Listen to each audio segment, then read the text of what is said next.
if in your business you are being anything other than who you actually are, I don't see a world in which it can thrive long term.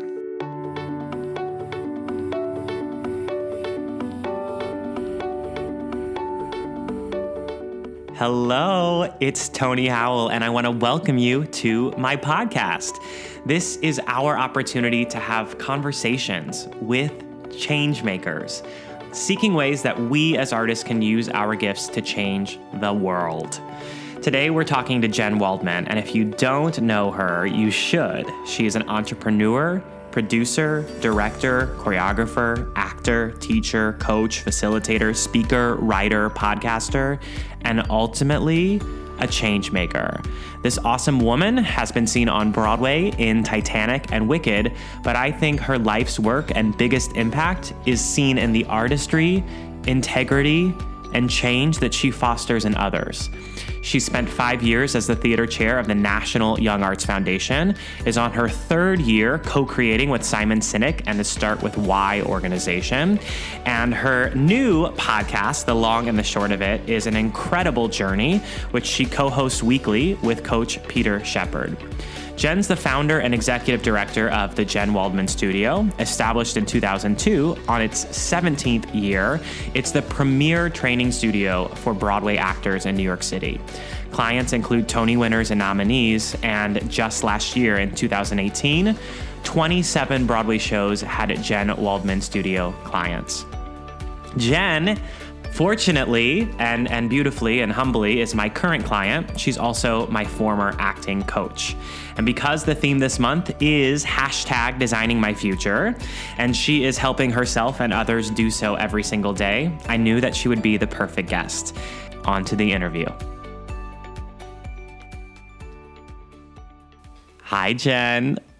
Hi, Tony. I'm so excited to welcome you to my podcast. You're the very first guest. I am so honored to be your first guest. I'm honored to have you. So I want to start by saying that this podcast is seeking to make change in the world. So let's just start by sharing what is on your mind today. What kind of changes are you looking to make? Holy cow. Okay. Well, when I look at the world around me, what I see that needs to change is a posture of empathy and curiosity. I would love to see us as a collective culture be more curious about other people's perspectives and viewpoints so that we can cultivate more empathy with each other. And more specifically in my artistic world with the artists that I'm working with in New York and beyond, I would love to see people doing the kind of work that they're always talking about doing rather than just, talking about it. So what do you think is the biggest obstacle in people taking action and just talking about things and not acting on them? Well, I do think that it's an integrity crisis. So I think the first thing is to get clear on whether or not you are indeed a person of integrity. So when I look at integrity, what that means to me is that what you believe, what you say, and what you do are in alignment.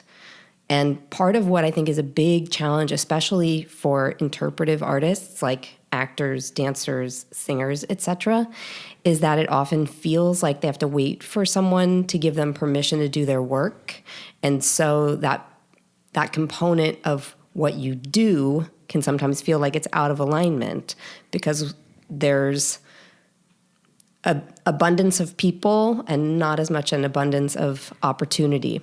So what I hope people will start to do is shift their mindset around how they are seeking the work that they want to make. So rather than thinking of it as seeking permission, thinking of it as seeking other artists who are trying to make the same change as you and then make it together. I love that. And I know that you're very close with the Start With Why philosophies. Is that in relation to sort of what you're talking about? It really is. So for those of your listeners who don't know about Start With Why, Simon Sinek is He calls himself an unshakable optimist, and it's true. And his first book, Start With Why, really had a huge impact on the last 10 years of my life. And essentially the notion is that when you know why you do what you do, it becomes a whole lot easier to make what you do align with why you do it. And I've really adopted this mindset, and it's transformed the way I live my life and the way I engage with other people. And I really follow this idea that when you are willing to be courageous enough to say out loud, this is what I believe, other people who believe what you believe will find that courage contagious and come and find you. But you've got to be willing to call out what you believe in order for that to be possible. Now, I know that you have gone through many iterations of your why, and there are belief statements. Do you want to phrase it today in 2019? Sure. I literally yesterday just sent to my friend Nadia, who works on Simon's team, I've revised my why language one more time. So the current iteration of my why statement is to help people know themselves so that they can express themselves. I love that.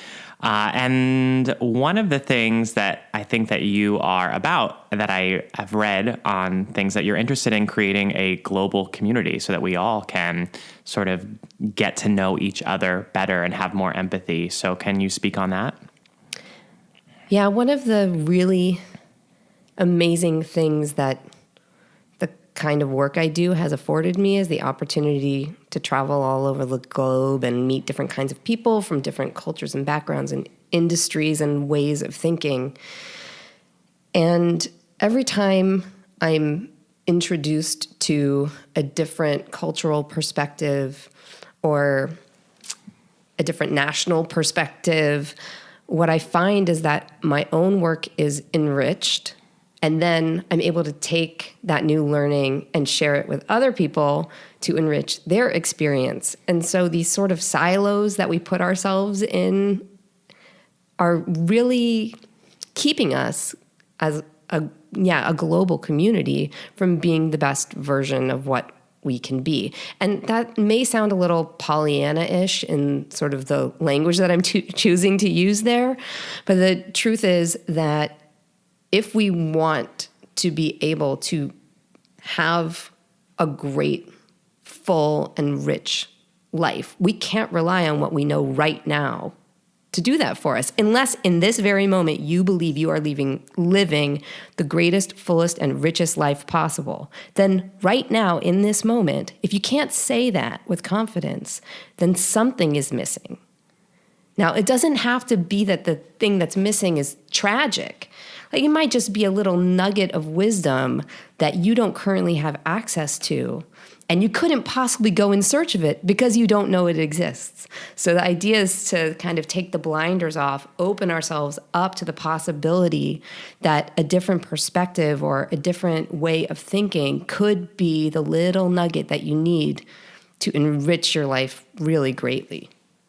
Now, I know you are that little nugget for a lot of people, and you have many different ways to learn from you. But what I want to know from you are, what are the experiences, people, cities, etc., that have taught you the most? Well, I try to be a student of life every single day. So I actively diversify the content I'm putting in my head. I try to read things that I may not gravitate toward naturally. Try to listen to a lot of different kinds of speakers and perspectives. So I think the way I see myself as a student of the world is when I see something and I'm curious about it and I don't know anything about it, I try to learn something about it. So on the sort of broader spectrum, there's that. But on the more personal human-to-human interaction, I recognize that in recent years, I have changed the way I talk about the people I work with for the early part of my career, I thought of myself as a teacher and the people I was working with as my students. And I think that mindset was really limiting.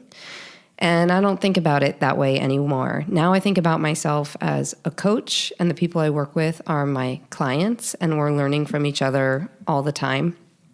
And so every day, I really try to learn something from the people I'm coaching, because they have their own set of knowledge and skills that I am very fortunate to get to absorb while we're working together. So I'm working with a client right now who is visually impaired, and she is looking to make big sweeping changes in accessibility for artists, not just visually impaired artists, but artists with disabilities of any kind.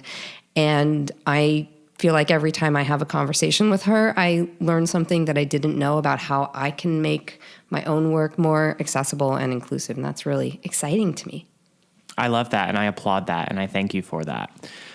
One of the things with this podcast and the content over the year is that I'm trying to have themes every month with minority groups of not just history, not just Pride Month, Black History Month, Women's History, but how can we create the future? So I know inclusion is a really big word for you and a really big focus. What are some ways that we, the listener, can work to be more inclusive in our daily life? I'm sure there are a million different ways to answer this question. And if you ask me the same question tomorrow, something else might be top of mind. One of the things I try to do is imagine what it might be like to not be me, looking at something or reading something or visiting a website or whatever the content might be.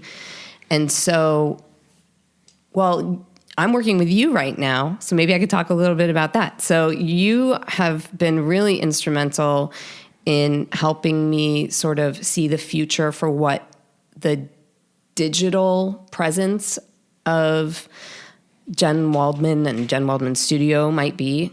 You're helping me to really pay attention and grow and not only articulate, but execute an online experience for people who are going to be engaging with me or my studio or my services, my content, generally speaking, my content.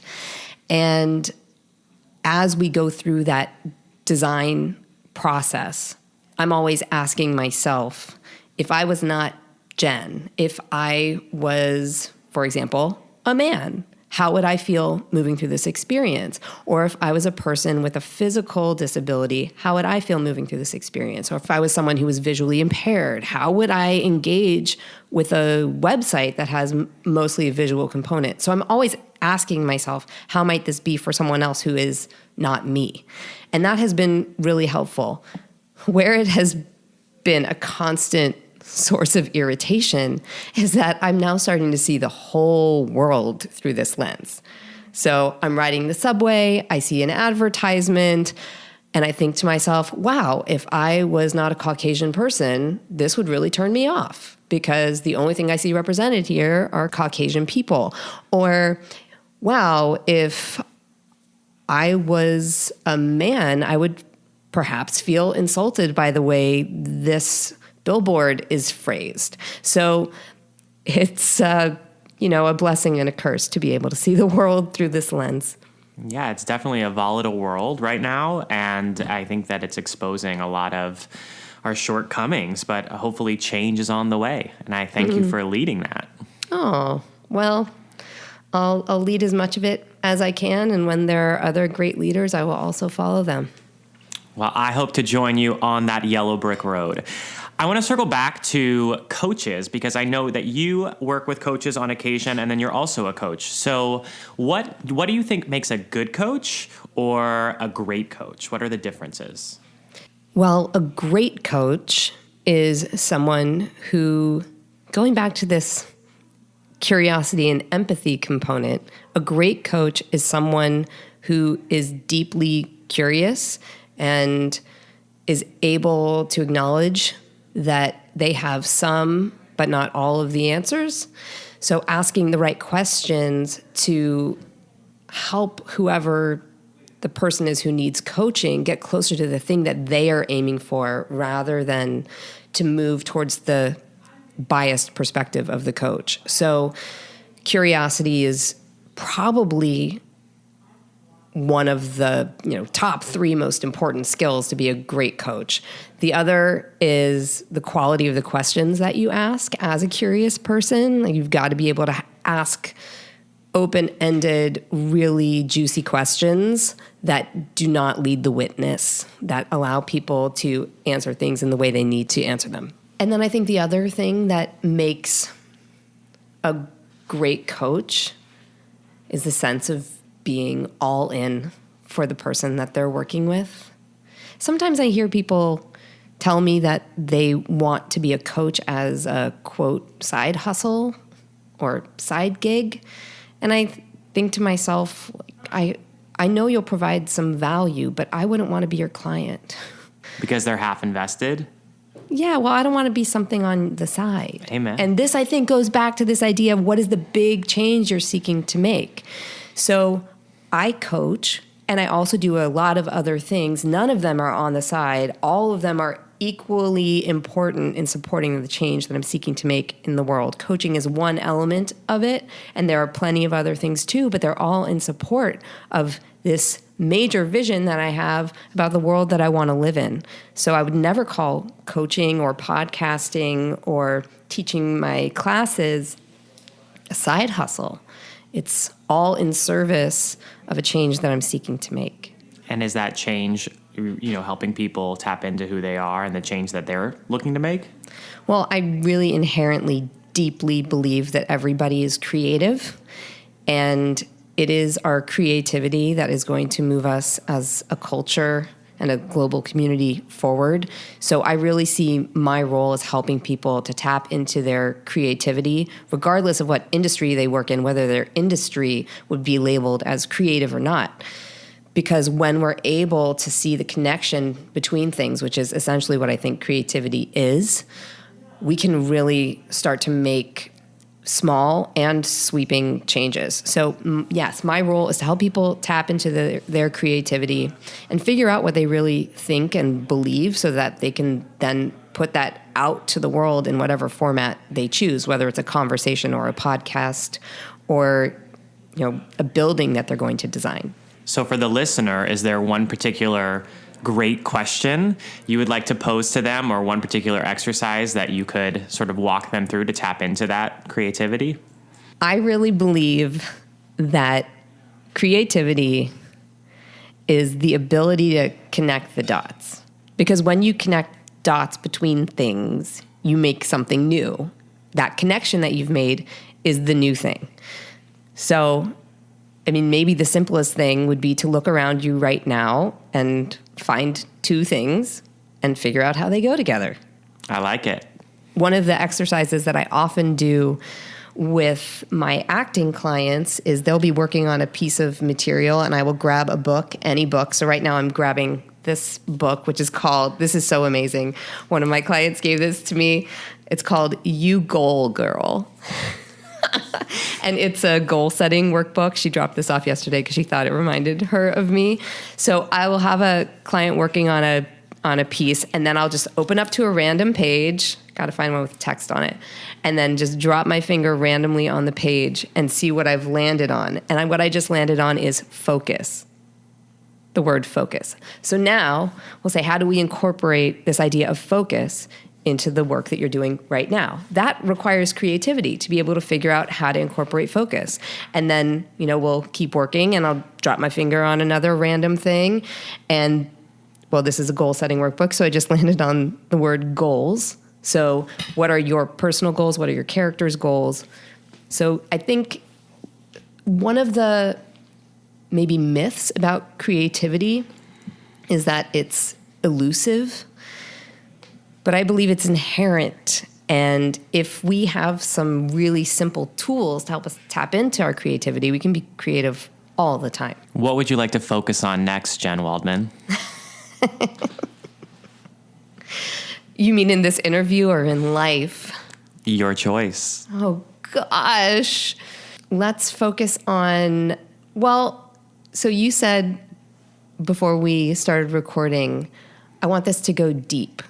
So I guess let's focus on something deep. Ask me a question that would pull you and me together into the deep. I love it. I'll meet you there. So one of the things that I would like to discuss is the ability of you and others to be so many different things, wear so many different hats, and do them exceptionally well. So can we focus for a moment on your marriage and your partnership and any sort of wisdom you want to share from your success or failures in that area? Well, whether or not my husband would agree with anything that I'm going to say is a whole other story. But my husband and I have been married for 10 years, 10 and a half years now. We have a 9-year-old daughter. We were together 7 years before we got married, so 17 years total. That's crazy. When I add those numbers up, some days I forget how old I am. It's just strange.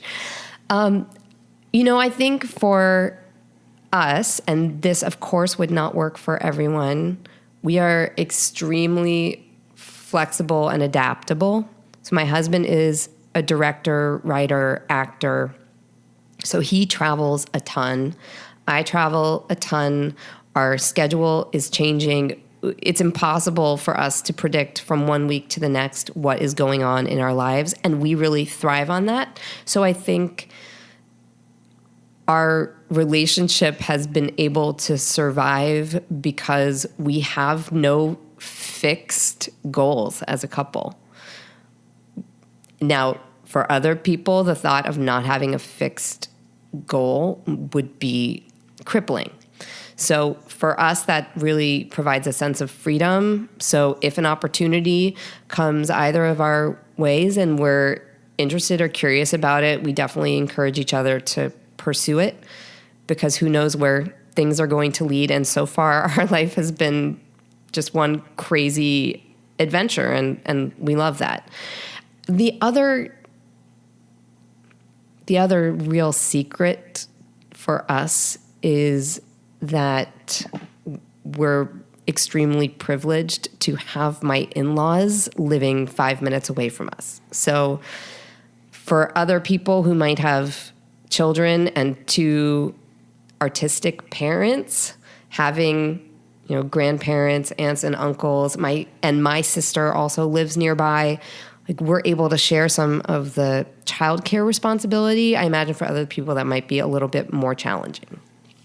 So it's just a matter of finding support as well, and then giving your partner the support and freedom, I think. Yeah, and what's really funny? My 9-year-old, she's so wise. She uses the term chosen family for our really close friends.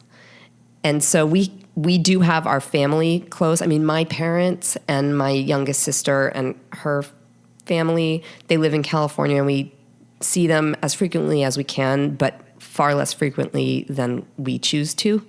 I mean, we really miss them a lot. But we have Mark's family nearby, and we have our chosen family. And it's true. Chosen family does step up and help. So parenting, I do have a lot of parents in my audience. Can you talk to those people, whether they're prospective parents or current parents, just on lessons you've learned in that area?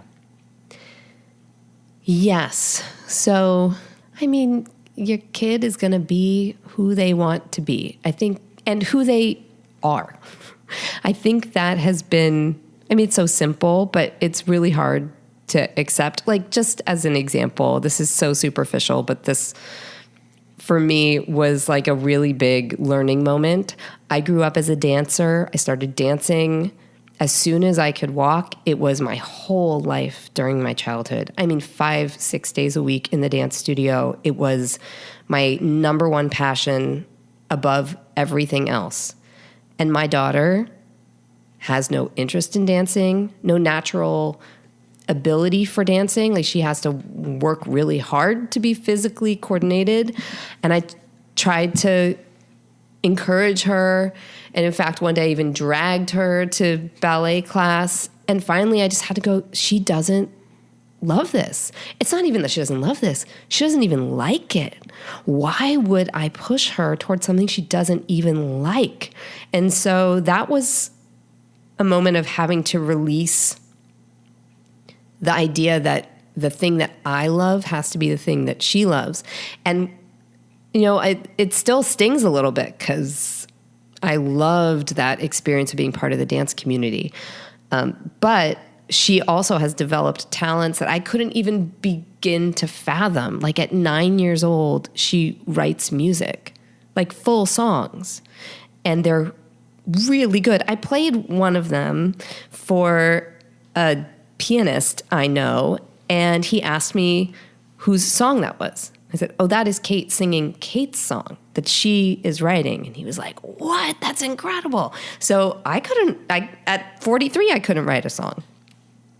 I can't write a song. But as a former dancer, what is your relationship to dance now? Well, I admire it quite a lot. I don't dance anymore, although I still occasionally choreograph if I'm working on a musical that I'm directing, although I'm directing less and less these days. I have less and less interest in doing that. I work with a lot of dancers, and I find them, as far as performing artists go, especially in the theatrical side of dance, to be the most courageous people in the industry for so many reasons, not the least of which is most of the dancers who really identify as dancers first, who come to me, are very fearful of using their singing voice. And yet they know that in order to improve that skill, they have to do it. So they get up in front of a room full of expert Broadway level singers and sing with them. Now, I don't know many singers who do not identify as dancers who would get up in a room full of Broadway caliber expert dancers and dance for them. So the courage that these dancers display is just mind-blowing. Mind-blowing. I love that. And for those listening, let's just do the encompassing term of artists. Let's focus on show business for a moment, or the business of the arts. What I think is an interesting discussion to open this up with is, where do you see the current balance of art and commerce, and where do you think it should be?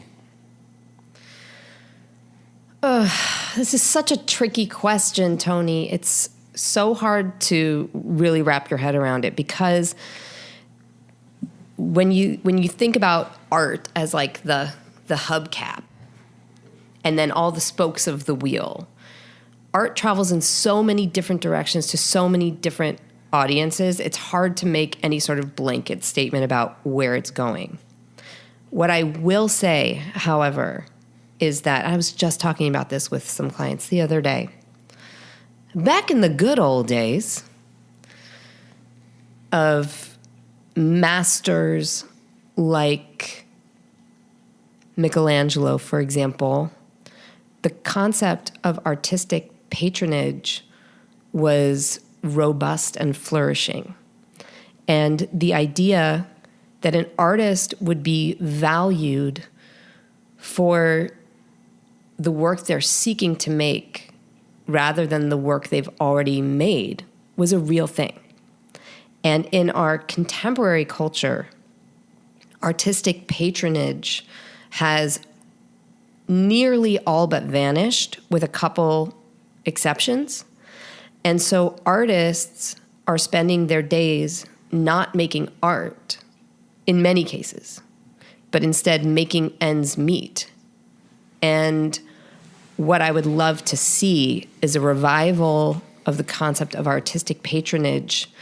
And that, of course, can take an institutional approach like grant funding organizations or endowments or things of that nature. But I also think there's a world in which people who consume art, people who love art, can find an artist and say, I see what you're making. I want you to be able to make more of it. Let me make this possible for you. And provide someone just on a private level a studio space to work in, or free training, or something to that effect. So for my own work with artists, this is sort of my Right now, it's a long-term plan that I'm hoping to figure out how to make a more short-term plan, how to help inspire people who are capable of being patrons of the arts to become patrons of the arts. I love that. And this feels vulnerable and scary for me to ask you, but as someone who's now on the other side of the table helping artists with their business side of things, I welcome your honest opinion. What role does branding, website, email, and social play in the modern artist's life? When it's honest, it plays a huge role because in many cases, we're finding people, meeting people for the first time on the internet. And so you can really smell a mile away when someone is full of it and when someone is authentically representing themselves. So when someone is authentically representing, that goes a long way. And I don't even think of it as, we work in similar but different circles. So the word branding to me is not one that is really in my daily vocabulary, mostly because most people don't approach it like you, Tony. They don't go to their clients and say, what change are you seeking to make in the world? Instead, a lot of branding looks like, well, we've done market research and what people want is X, so you should modify your brand to represent what people think they want. Like, you would never approach it that way. But I think branding as a concept really has that stigma around it. And what I think it is, and why I love working with you, is figure out what you're about. And this is also in very many ways my own why. Figure out what you're about and then express it. And so where are you expressing it? You're expressing it on your social media platforms. You're expressing it on your website. And so when you know who you are and you're able to express yourself, people respond to that. So I think it plays a huge role. What I see a lot of artists doing is looking around and going, well, that person's very successful, so they must have figured out the formula for branding and marketing, so I'll just copy what they're doing and expect that it's going to work for me. Well, it worked for that person because that's really who they are. I love that. I agree. What about your business? So you've taken many different, curves in the road, but I would be curious to know, for someone seeking to carve their own path and maybe change lanes, what are some of the life lessons and business lessons that you would want to pass on? Well, the life lesson I learned from Oprah, which is, when the little voice inside is a whisper, listen to it. Because if you don't, it will become a scream. That's quotable. Well, I'm butchering Oprah's quote, but that was basically what she said, and that stuck with me. And so what I've really tried to do is make my choices before they become emergencies. Like, when I feel that first little impulse, like, oh, I think this is moving this direction, I tend to follow it. And I'm okay with not knowing where things are leading. This is similar to the question about my relationship with my husband. I have no idea where my business is truly headed. I'm following the flow. I'm listening to my gut. For a lot of people, that is really uncomfortable. At this point, it's comfortable for me now to say, oh, this is interesting to me. I'm going to go in that direction. But I will say that sometimes following your gut also means making a sacrifice, and making sacrifices is very scary. And sometimes those sacrifices come in the form of money, sometimes in the form of relationships, job opportunities, friends. And so being really clear on why you're doing what you're doing becomes vital in those moments, because if you are going to take a financial hit, but this is bringing you closer to your why, it becomes so much easier to say yes. But if you don't know why you're doing what you're doing, and there's going to be a financial sacrifice to make along the way, why would you make it? Because it doesn't feel like there's any sort of payoff. So I think having a clear sense of my purpose has really made navigating my ever-altering serpentine path work. And in terms of business, this goes back to the branding question, that if in your business you are being anything other than who you actually are, I don't see a world in which it can thrive long term. So I think you've got to be able to walk your talk, even when it comes with a sacrifice. Because, at the studio, I did the math. I think I did the math after a meeting with you around how long would it take to get everyone who's currently on our wait list through the studio, like into the doors, if we were to do it at the pace we've been doing it with the size classes that we're doing it. And the answer was 12 years. But on the other hand, am I willing to sacrifice the intimacy of a small group class? And the answer is no.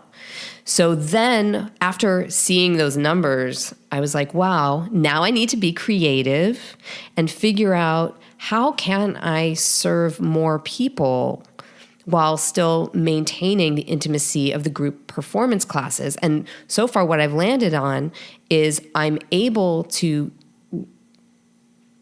grow the enrollment of non-performance-based classes. So our small group classes are still really small, and now I'm teaching these mindset workshops, and I can accommodate as many people as will fit inside the four walls of the studio.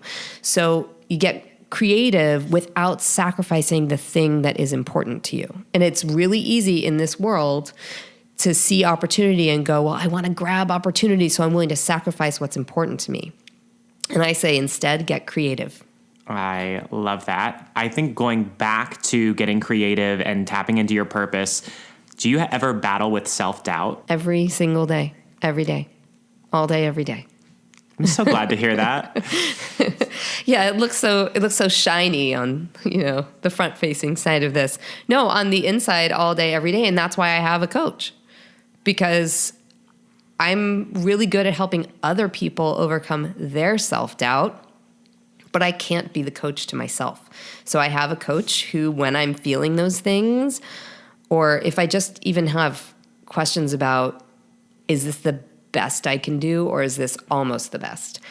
It's so useful to have that trusted person to say, actually, this happened the other day. I sent him a keynote I was working on, and he said, I wouldn't change anything. And I'm like, oh my gosh, that's what I felt, but I just assumed. And to be clear, this is the first time I've ever gotten that feedback from him, because usually it's tweak this, work on that. But I started applying previous notes before I even started working on this new one. So I delivered this keynote actually yesterday, and it went really well. Awesome. Congratulations. What do you want the future to look like? So this month is all about #designing-my-future. So if Jen Waldman was #designing her future, what does that look like? Okay. Well, how far into the future am I looking here? Your choice. Okay, let's do 5 years into the future. 5 years into the future, what I'd like to see for my own life is that my studio now represents the patron of artists mentality, and that we have people from all different industries who consume art who are helping to fund it, and we're making it a tuition-free space for professional artists to continue to work on their craft and make things. So that's my 5-year dream. Actually, I don't want to call it a dream. I'm going to call it a goal that has a vision attached to it, because I believe it's real and possible. And in the work that I'm doing with people of influence who already have a pretty sturdy platform, I'd like to be helping those people to cross-pollinate their ideas more and work with each other instead of against each other to really bring about the change that they all are seeking to make, which is most of the time the exact same thing. They're all aiming for the same thing. So we can all work together. And I'd love to be sort of the bridge between people with fantastic ideas. Where can we go to learn more and connect with you? Well, very soon you'll be able to go to jenwaldman.com, designed by Tony Howell. And in the meantime, I think you can type my name into Google and find a bunch of stuff. I mean, the studio has its own website, jenwaldmanstudio.com.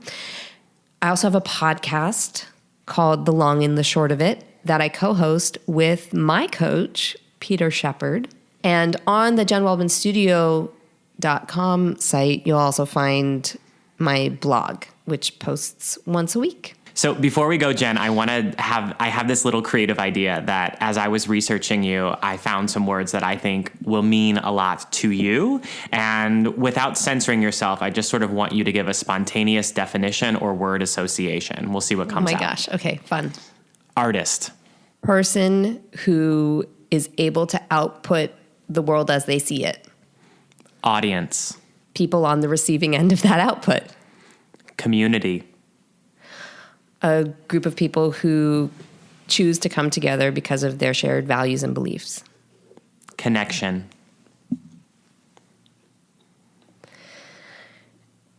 Empathy. Diversity. Inclusion plus access plus opportunity equals diversity. Diversity plus curiosity plus knowledge equals plus caring equals belonging. Expansion.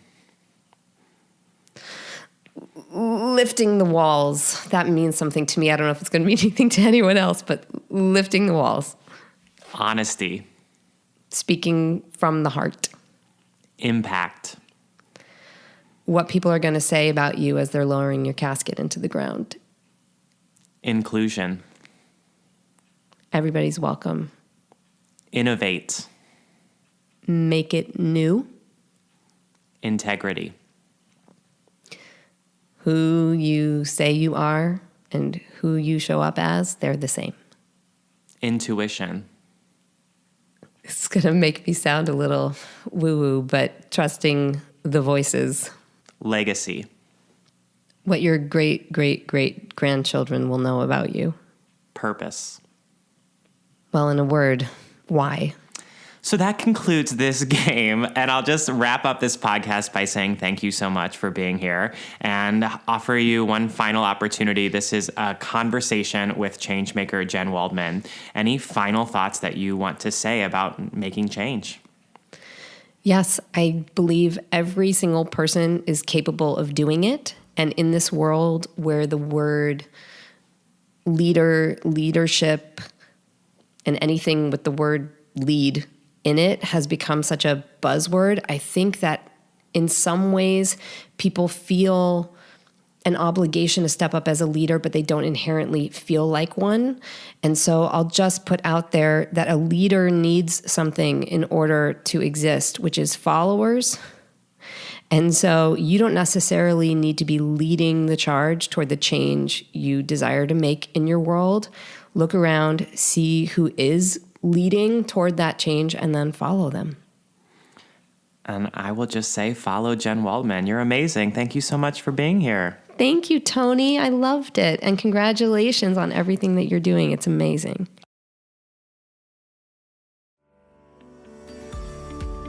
Thank you so much for listening, and thank you to Jen Waldman for being my guest, and most importantly, for the work that she does every single day in the world.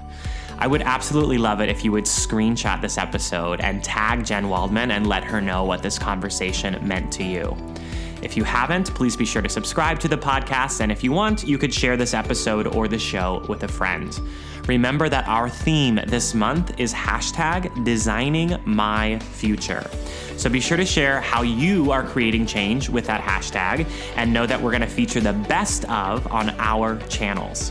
I also welcome you to send your thoughts, questions, and feedback, and you can reach me via social media, email, comments on my website, or in iTunes reviews. I do my best to read every single message that comes my way. I want you to know that the podcast is only a quarter of the free content we put out every single week. So if you want everything, including the live event that we have coming up next week, be sure to go to tonyhowell.me and check out the details and join our free artist community. And that way you're never going to miss a new podcast, video, article, or event. And you're also fully connected with the other amazing changemakers inside the community. Thank you so much for listening, and I cannot wait to hear your thoughts and connect with you very soon.